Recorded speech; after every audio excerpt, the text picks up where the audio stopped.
Hello po mga kadoki. Welcome po sa ating casual na kwentuhan dahil ito po ay inyong kapupulutan ng aral na I'm sure magagamit nyo sa inyong pang-araw-araw na buhay. Sigurado ito ay mga paborito ng mga marites dyan, mga nakikinig dito sa ating video. Now, may tanong ako sa inyo. Naniniwala ba kayo sa karma?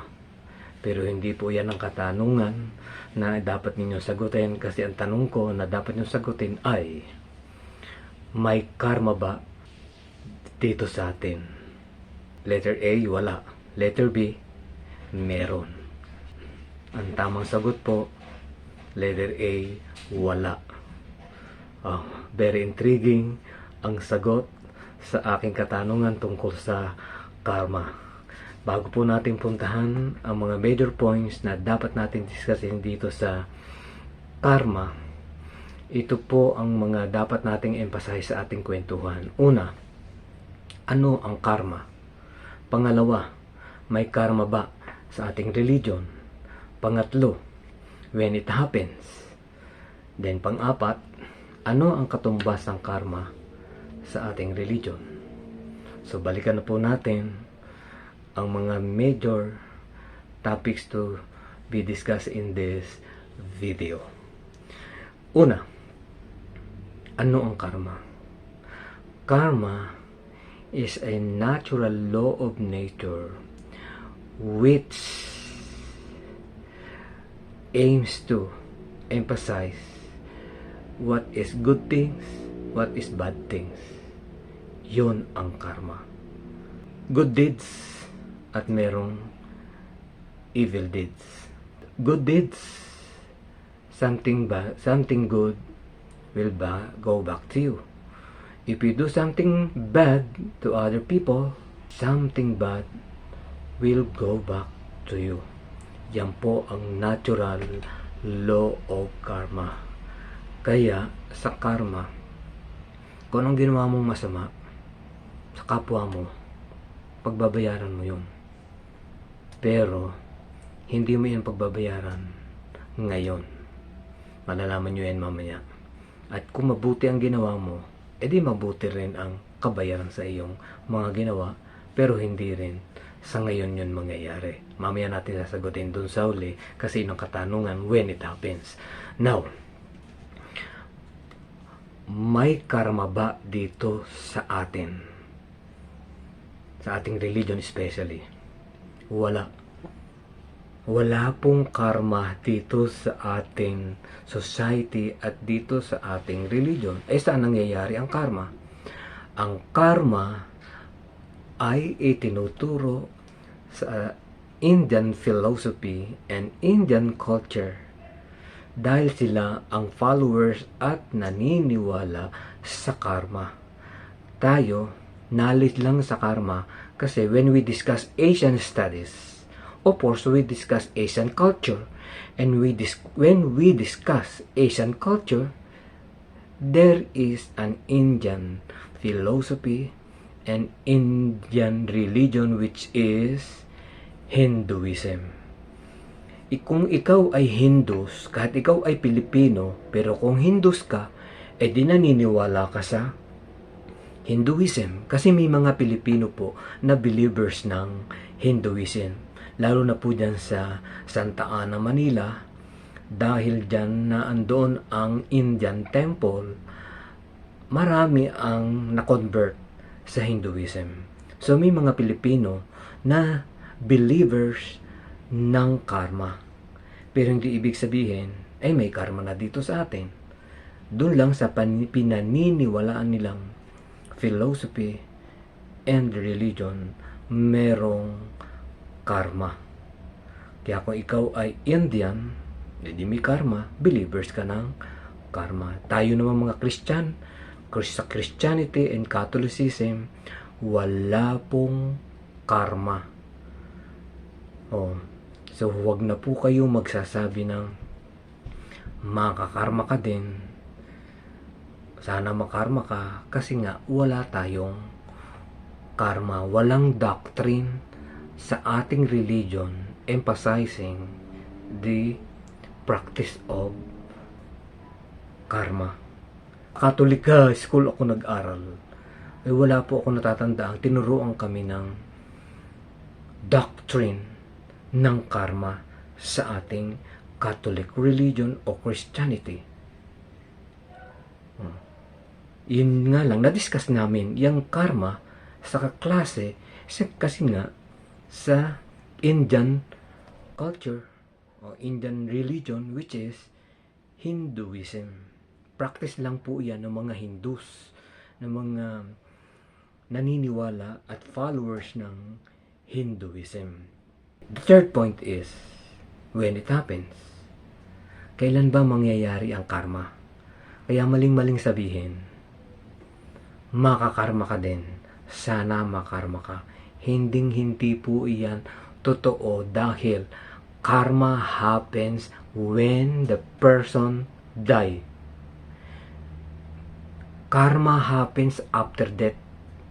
Kung hindi ka papatay, walang karma.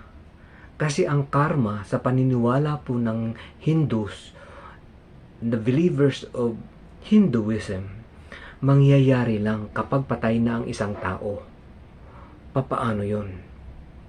Meron silang doctrine ng reincarnation, rebirth o reborn ng soul, ng spirit. At sa reincarnation, magre-reincarnate ang iyong kaluluwa doon sa pinakamataas na creatures o hayop o halaman sa India kung ikaw ay mabuting tao. Yung mga holy men, siyempre pinaniniwalaan niya ng mga Hindus na ang kaluluwa nila ay magre-reborn, magre-reincarnate sa pinakamataas na uri ng creature sa India, which is cow. At ang sunod na pinakamataas na creature sa India ay ang halaman. So kung ang relative nyo'y namatay at after 1 month, 2 months, 3 months may tumubong halaman sa inyo sa backyard, pinaniniwalaan niya ng Indian na doon nag-reincarnate ang kaluluwa nung kanilang dead relatives. Kaya po protektahan nila, hindi na papatayin yan. Yung mamamatay na lang yung puno na yan in a natural death. Pero kung puputulin, sasadyain patayin, hindi po nila gagawin yun kasi nga, iginagalang nila yon because they believe that reincarnation of the soul of the dead relatives is in that tree. Ganun po ang karma. Kaya kung sasabihin yung makarma ka din, sana makarma ka, hindi po yun mangyayari kapag buhay pa ang isang tao. Dapat patay na ang isang tao bago makarma dahil hindi ang pagkatao niya ang makakarma. Ang makakarma yung kanyang kaluluwa, spirit po ang makakarma. Oh, yun. Oh, palagay ko napakaliwanag na nun. Oh, ano ba? Ayan po last point ng pag-uusapan natin. Ano ba ang katumbas ng karma sa ating religion? Yon. Di ba tayo may sinasabing, ipagpapasa Diyos ko na lang, Diyos na lang ang bahala sa iyo. Tamang-tama po yung statement na yan. Dahil sa Catholicism, sa Christianity, ang belief natin, if you are a good person, your soul will go to heaven. If you are a bad person, wrongdoings lahat ang ginagawa mo, you will go to hell.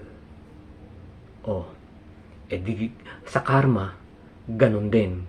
Kaya lang, ang pagkakaiba ng karma at saka sa Catholic religion, kailangan patay na sa Hinduism yung tao. Yun ang paniniwala nila. Kailangan patay ka na bago mag-reincarnate ang iyong kaluluwa. Samantalang sa atin, di ba sa atin meron tayong yung Apostles' Creed na ina-emphasize doon, patay man o buhay, you'll be judged. So, Sa second coming ni Jesus, i-judge ang mga Christian according to your deeds. Kung mabuti kang Christian, as I said, you'll go to heaven. Kung masama kang Christian, buhay o patay, you will go to hell. Ganon ang teaching sa atin, yan ang doctrine ng Catholicism at ng Christianity. Hindi yung makakarma ka din.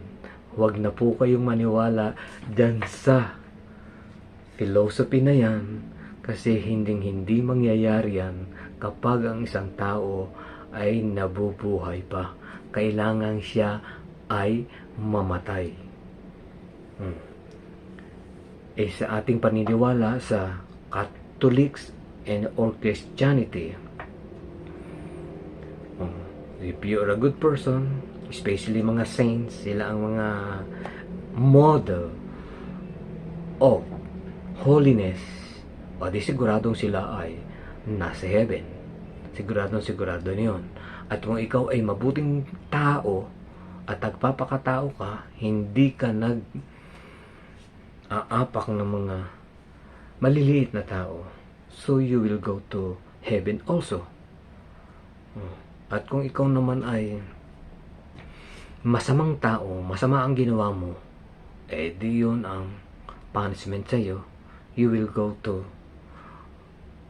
place of fire, which is hell. Kaya mabuti, masama, may pupuntahan yan. Kahit Hinduism, kahit yan ay Catholicism, although magkaiba ang paniniwala natin, ay same na ang pupuntahan ay masama. So maliwanag po na walang karma sa ating religion, sa ating culture, sa ating society, because the practice of karma is entirely different from the teaching, from the doctrine of Christianity and Catholicism. Okay po?